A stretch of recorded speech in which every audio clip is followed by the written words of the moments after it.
होती है कम, तेरी ज़मीं पे लूंगा फिर मैं जन्म, ताकि फिर बोल पाऊं वंदे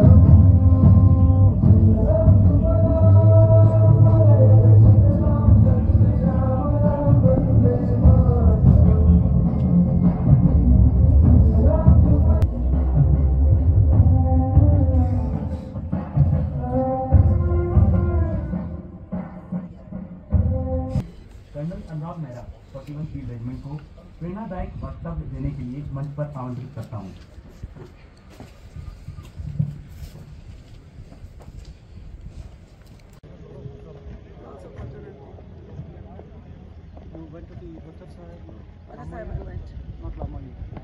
नहीं, I think not really शायद।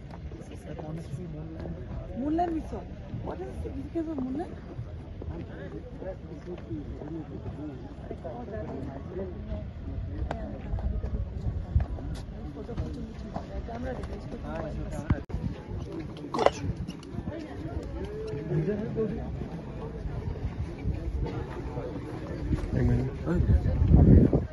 एक मिनट। मेजर अभय तिवारी 197 मीडियम रेजिमेंट। हमारी रेजिमेंट को कारगिल बैटल ऑनर मिला। कारगिल के लिए हमारी रेजिमेंट हम लोग पहले थे जो यहाँ पे हम लोग मोबिलाइज हुए हैं। मई 14 में मेरे ख्याल से याद है जब पहली बार यहाँ पे बटालिक सेक्टर में जो इंट्रूशन डिटेक्ट हुआ था, और हम लोग 14 या 15 को रात में पहुंचे थे यहाँ पे द्रास में। और उस समय टेम्परेचर आई थिंक सो इन -21-22 था। और पहले दिन ही हमको जब डिप्लॉय करने जा रहे थे, हमने डिप्लॉय नहीं किया। हम द्रास का जो यहाँ पे एम्युनिशन डेमो करता था, पाकिस्तान ने उस दिन वहाँ पे बहुत सीपी आर्टिलरी लाए थे। उन्होंने पूरा एम्युनिशन डेमो डिस्ट्रॉय किया और उन्होंने इवन ब्रिगेड हेडक्वार्टर्स में शेलिंग किया था, कैजुअलिटीज हुई थी। उसके 2 दिन बाद हम लोगों को बताया गया 8 सिख और मेरे को याद है 1 नागा हम लोग को ऊपर आदेश दिया गया कि ऊपर चढ़ा जाए, रैकी किया जाए। हम लोगों को किसी को अंदाज नहीं था उस समय इतनी बर्फ थी कि पाकिस्तान के ट्रुप्स नॉर्थ साइड इन्फेंट्री हर फीचर में बहुत अच्छी तरह डिप्लॉयड थे, वेल फोर्टिफाइड थे, वेल एम्युनिशन उनका था, उनकी आर्टिलरी डिप्लॉयड थी, हैवी मोटर्स डिप्लॉयड थी, लाइट मोटर्स डिप्लॉयड थी। और उन्होंने टारगेट मार्क किया हुआ था और वो टोले लिंक से पूरा हाईवे वो लोग मॉनिटर कर रहे थे। तो वो हमको जो 1 हफ्ता और 10 दिन आप बोल सकते हैं हम लोग बहुत हैवी फायर में आए पाकिस्तान में, और उनका स्मॉल आर्म्स और एंटी एयरक्राफ्ट गन्स जो डायरेक्ट रोल में यूज कर रहे थे। उसके बाद हम लोगों ने हमारे सीओ साहब ने कर्नल जो अभी मेजर थे, मेजर आलोक टेप और ब्रिगेड कमांडर साहब थे 56 के, हमारे डायरेक्टरेट के हमारे कमांडर थे आर्टिलरी, फायर प्लान बनाया गया और आर्टी यूनिट्स बुलाई गई बहुत सारी। हम लोगों ने सबसे पहले टोलिंग को सॉफ्ट किया गया। टोलिंग के हमने सबसे ज्यादा उसमें रिकॉर्ड है कि मेरे ख्याल से ऑलमोस्ट 100 फायर यूनिट्स का फायर लगा के उसको सॉफ्ट किया गया। टारगेट को वेल फोर्टिफाइड थे। पाकिस्तान ने बहुत कैजुअलिटी सफर करी। वो पहला अटैक था जो सक्सेसफुल हुआ क्योंकि वॉच तो था पाकिस्तानी का, खत्म किया गया। उसके बाद हमारा सेकंड ऑब्जेक्ट था 510, उसमें मैं डे 1 से साथ में लगा 1 नागा के, और हम लोगों को रैकी और टारगेट रजिस्टर और सॉफ्टन करने में करीब ऑलमोस्ट 12 दिन लगे क्योंकि वेल फोर्टिफाइड थे और ग्रेडियंट 70 डिग्री है। इतना इजी नहीं है वहाँ पे चढ़ना। हॉस की टीम को बुलाया गया जो हाइब्रिड वॉरफेयर टीम हमारे साथ, तो 3 तरह से अटैक किया गया। गनेडियस ने किया, हमने नागा ने किया और जैकरिफ ने किया, और वो लड़ाई हमारी चली है करीब 4 दिन।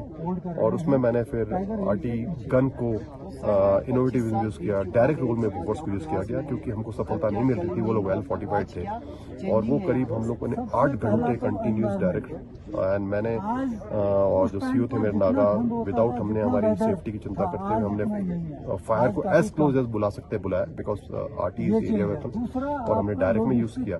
आई think so that was a turning point क्योंकि 5140 was the topmost peak after before to capture the Tiger Hill and fast के फीचर।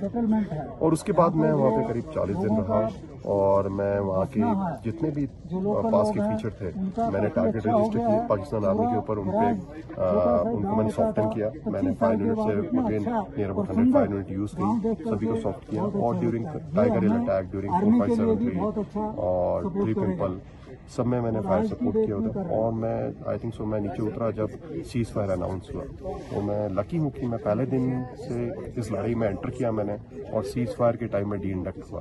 तो मैं बोल सकता हूँ कि ये लड़ाई हमने हमारे करेज, हमारे डिटर्मिनेशन, हमारे वेलर और हमारे जो इनोवेटिव आइडिया थे उससे हमने जीती, अपने आप पे विश्वास रखा। और आई थिंक सो ये लड़ाई वर्ल्ड की एक स्टडी है, क्योंकि इतने हाई एल्टीट्यूड में आज तक कोई देश लड़ाई नहीं लड़ा है और जीता है। सर उस टाइम द्रास और आज के द्रास 25 साल के बाद के द्रास और लोगों का जो आपको उस टाइम पे सपोर्ट रहा, लोकल लोगों का, उसके बारे में थोड़ा बताइए। और द्रास को करगिल जंग की वजह से कितना बेनिफिट हुआ द्रास के पब्लिक को खासकर, क्योंकि वो जंग एक टर्निंग पॉइंट था और आज उसी जंग की वजह से करगिल को द्रास एरिया को जाना जाता है। उस समय द्रास आप देखेंगे तो उस समय कुछ नहीं था, बहुत कम घर हुआ करते थे द्रास में उस समय। इंफ्रास्ट्रक्चर नहीं था, बिजली नहीं थी। मुझे याद है केवल 2-3 छोटे से चाय के होटल होते थे और एक STD PCO होता था और कुछ नहीं था। पर जब कारगिल लड़ाई हुई और द्रास सेक्टर वो तो मेन, बिकॉज अगर इसको काट दिया जाता तो लेह लद्दाख कट जाता। और आई थिंक सो उस समय द्रास के जो भी लोकल थे उन्होंने हम लोग को बहुत सपोर्ट किया, ज्योग्राफी बताना, क्योंकि केवल एक बिम्बट LC पोस्ट हुआ करती थी उस समय और मस्को वैली में कोई इंफ्रास्ट्रक्चर नहीं था और टुवर्ड्स 5140 टाइगर हिल कोई इंफ्रास्ट्रक्चर नहीं था। तो वो तो उन्होंने हमको बहुत सारे डायरेक्शन दिए, फीचर्स के बारे में बताया और ऑल्सो सपोर्ट किया। जैसे सामान जो ऊपर ले जाना था, साथ कंधे से कंधा मिला के काम करना था। तो मैं बोलूँगा द्रास की जो लोकल पॉपुलेशन थी वो बहुत मतलब हमारे साथ कंधे से कंधा लड़ी है और साथ रही है ड्यूरिंग ऑपरेशन और बाद में। बट ऑल्सो उसके बाद भी आई थिंक द्रास को पूरी दुनिया को, स्पेशली इंडिया को पता चला कि द्रास का कितना इम्पोर्टेंस है। मैं लेफ्टिनेंट कर्नल संजय बर्शीलिया, सेना मेडल 286 मीडियम रेजिमेंट कारगिल। ये एक आर्टिलरी की यूनिट है। मैं इसके साथ तैनात था। 1998 से मैं कारगिल में तैनात था। जब घुसपैठ का पता चला और ये एक चिराग खान ने हमें बताया कि घुसपैठ हुई है, तुरंत हम एक्शन में आ गए। हमारी गोलाबारी मई से शुरू हो गई थी और पूरे मई में अपनी गन पोजीशन से 3 गन से जो 130 मिलीमीटर की गन है उससे लगातार गोलाबारी करता गया। जून में जाके हमारा एक OP एस्टैब्लिश हुआ था जिसका नाम .5299 था। ये जो OP है ये कक्सर सब एरिया में है जो कारगिल और द्रास के बीच में पड़ता है। जो .299 है यहाँ से दुश्मन की सारी पोस्ट, सारे कम्युनिकेशन रोड्स, उनके सारे फ्यूल डेपोज, गन एरियाज और एम्यूनिशन डंप्स दिखाई देते हैं। इसको ऑक्यूपाई किया था कैप्टन PV विक्रम ने, जो 141 फील्ड रेजिमेंट के थे।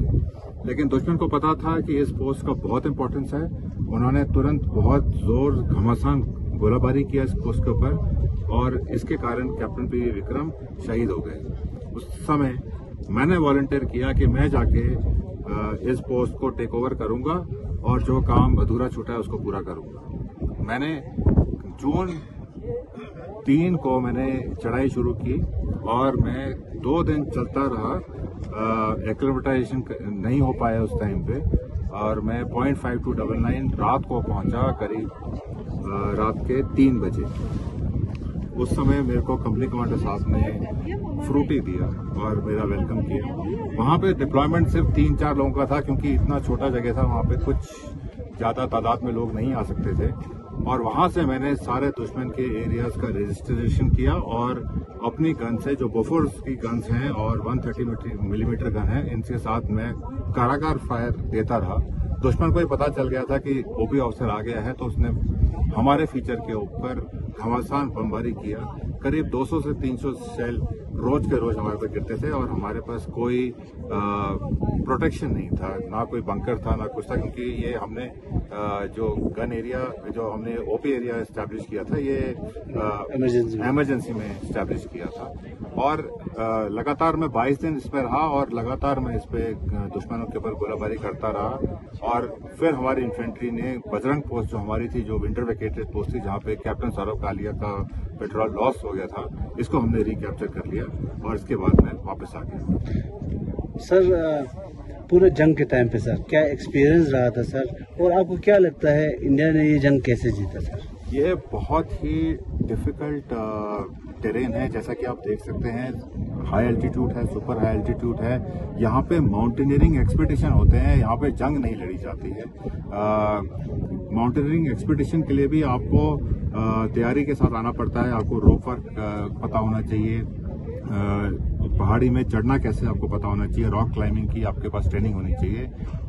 लेकिन ये माउंटेनियरिंग एक्सपीडिशन के लिए, लेकिन जब जंग के लिए जा रहे हैं, ऊपर एक दुश्मन बैठा हुआ है जिसके पास ऑटोमेटिक वेपन है और डिटरमिन्ड है कि वो वहां से हिलेगा नहीं। इसमें हालात बहुत ही खराब हो जाते हैं। तो इस जंग को लड़ने के लिए मैं कहूंगा कि एक तरह से पूरा असंभव कार्य था, लेकिन आर्टिलरी की बमबारी और हमारे इन्फेंट्री का जो हौसला था, जो हौसला हमारी इन्फेंट्री ने दिखाया, इस दोनों को हमें मिलाते हुए हम इस जंग को जीत लिए। सर पूरे जंग में सर अब एक चीज आता है सर कि आर्मी ने जंग लड़ा, तो एक एरिया में अगर आर्मी जंग लड़ता है तो लोगों का भी एक सपोर्ट रहता है सर। हाँ जी। तो लोकल्स का क्या सपोर्ट रहता है सर? लोकल का सपोर्ट मैं बताऊंगा कि इतना अच्छा सपोर्ट था कि जिसका बयान नहीं किया सकता। जैसे मैंने आपको बताया कि घुसपैठ की खबर पहले हमें एक शेपर्ड ने दी थी, जिन्होंने देखा कि कुछ लोग पठानी सूट में घूम रहे हैं और बंकर बना रहे हैं, और तुरंत जाके उन्होंने 3 पंजाब जो इन्फेंट्री यूनिट थी उसको बताया कि कुछ उन्होंने संदिग्ध लोगों को देखा है। और उसके बाद भी जहां पे मेरी गन पोजीशन थी उसके नीचे गांव था। जब भी मेरे को एमिनेशन के मेरे व्हीकल्स आते थे, मेरे को एमिनेशन को नीचे उतारना होता था, गन्स तक पहुंचाना होता था। हमारे जो गांव के लोग थे वो खुद, अपने सरपंच साहब और गांव के लोग खुद वॉलंटियर करके आते थे, एमिनेशन को अपने ट्रक, हमारे ट्रक से उतारते थे, गन्स तक लेके आते थे और उसको अनलोड करते थे, अनपैक करते थे और उसको रेडी करते थे फायर। इससे अच्छा मैं आपको क्या बताऊं।